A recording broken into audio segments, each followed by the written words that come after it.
ఎలాంటి ప్రయోజనం లేదు. ఒక కొత్తది ఈ దేశంలో ఒక కొత్త జీవో తీసుకొచ్చి ఈడబ్ల్యూఎస్ రిజర్వేషన్ 24 గంటలలో పార్లమెంటులో ప్రవేశపెట్టి 95 మార్కులు వచ్చిన బీసీకి ఓబీసీకి ఈరోజు ఉద్యోగం రావటం లేదు. 80-70 మార్కులు వచ్చిన ఈబీసీ ఈడబ్ల్యూఎస్ రిజర్వేషన్ ఓసీకి ఈరోజు ఉద్యోగం వస్తా ఉంది. మన బీసీ పిల్లలందరూ రూములలో చదువుకొని మగ్గిపోతా ఉన్నారు.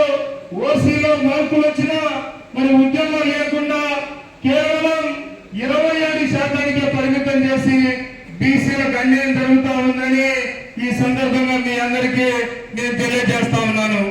మరి మేమేం చేశామంటే ఈ రాష్ట్రంలో అక్టోబర్ 6వ తారీఖు ఆంధ్రప్రదేశ్ బీసీ జేఏసీ ఏర్పాటు చేసి దాంట్లో గౌరవ మానస రంగనాయకులు గారిని మేము చైర్మన్ గా ఎన్నుకొని గూగుల్ ఫామ్ పెట్టి ఆ గూగుల్ ఫామ్ కు 100 రూపాయలు పెట్టి 100 రూపాయలు ఇప్పటికి 320 మందిని గూగుల్ ఫామ్ ద్వారా రిజిస్టర్ చేయించాం. ఇది ఎందుకంటే మనందరం ఈ రాష్ట్రంలో ఐకమత్యం అయితే 1,00,000 మంది సంతకాలతోటి ఈడబ్ల్యూఎస్ రిజర్వేషన్ ఈ రాష్ట్రంలో రద్దు చేసి అసెంబ్లీలో ముఖ్యమంత్రి గారి ద్వారా తీర్మానం చేపించి సెంట్రల్ పంపించి మేము 55% ఉన్నాం, మాకు అన్యాయం జరుగుతూ ఉంది.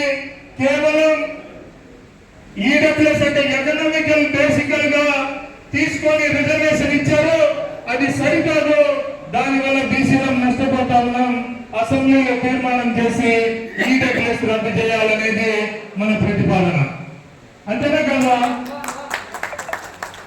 ఇంకా ఈ రాష్ట్రంలో ఇంకొక మన యొక్క డిమాండ్ ఏంటంటే స్థానిక సంస్థలలో మరి మనకు కూడా 55% ఉన్నాం, కనీసం 50% స్థానిక సంస్థలలో బీసీలకు కూడా వాటా కావాలని నేను ఈ సందర్భంగా డిమాండ్ చేస్తా ఉన్నాం. మరి అంతేకాకుండా నిన్న కాక మొన్న తెలంగాణ రాష్ట్రంలో మరి బీసీలకు జనాభా లెక్కలు తీశారు. ఆంధ్రప్రదేశ్ లో కూడా బీసీల కుల జనగణన జరగాలి అని ఈ సందర్భంగా తెలియజేస్తా ఉన్నాము. మరి అంతేకాకుండా మండల్ కమిషన్ సిఫారసులు తూచా తప్పకుండా మరి ఈ దేశంలో అమలు చేసి బీసీల యొక్క ఎంపవర్మెంట్ కు మరి కేంద్ర రాష్ట్ర ప్రభుత్వాలు కట్టుబడి ఉండాలని మా 55% ఉన్నాం. మేమేమో కేవలం ఓట్లేసే యంత్రాలుగానే ఉన్నాం. ఇక నుంచి యంత్రాలు కాదు, ఓటుకు నోటు లేకుండా ప్రజాస్వామ్యం వర్తిల్లేటట్టు చేసేది బీసీలమని ఈ సందర్భంగా మీ అందరికీ నేను తెలియజేస్తా ఉన్నాను. మరి వీటన్నిటి ద్వారా ఈ రోస్టర్ పాయింట్ లో నిన్న కాకమన్నా మరి గ్రూప్ 2 జరిగిన దాంట్లో కూడా పిల్లలు రోడ్డు మీదకి వచ్చారు. మన యువత ఉన్నారు, అయ్యా మాకు ఉద్యోగాలు పోతాయి, రోస్టర్ సరిగా లేదు, దాన్ని రద్దు చేసి ఎగ్జామ్ పెట్టండి అంటే పెట్టలేదు. ఎగ్జామ్ అయితే జరిపారు. ఆ రోస్టర్ లో అన్యాయం జరిగేది ఎవరికి అంటే బీసీలకండి, బీసీలకు అన్యాయం జరుగుతా ఉంది.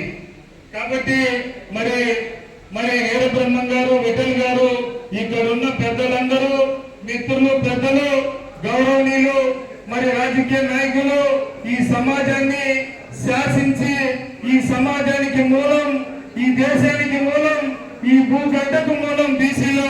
మనం బీసీలు మందరం ఐకమత్యమై అతి త్వరలో మరి 175 నియోజకవర్గాలలో మనం కూడా మన ప్రాతినిధ్యం ఉండే విధంగా ప్రయత్నం చేయాలని ఈ సందర్భంగా మీ అందరికీ నేను తెలియజేస్తూ, చాలా ఎక్కువ మాట్లాడేంటే టైం లేదు. నాకు ఈ అవకాశం ఇచ్చిన మరి గౌరవనీయులందరికీ, ఇక్కడ ఉన్న మీ అందరికీ మరొకసారి ధన్యవాదాలు తెలియజేసుకుంటూ మరి ముగిస్తా ఉన్నా. మీ అందరినీ నేను ప్రకాశం జిల్లాకు ఆహ్వానిస్తాం. మీరందరూ దయతో మా కాడికి రావాలి.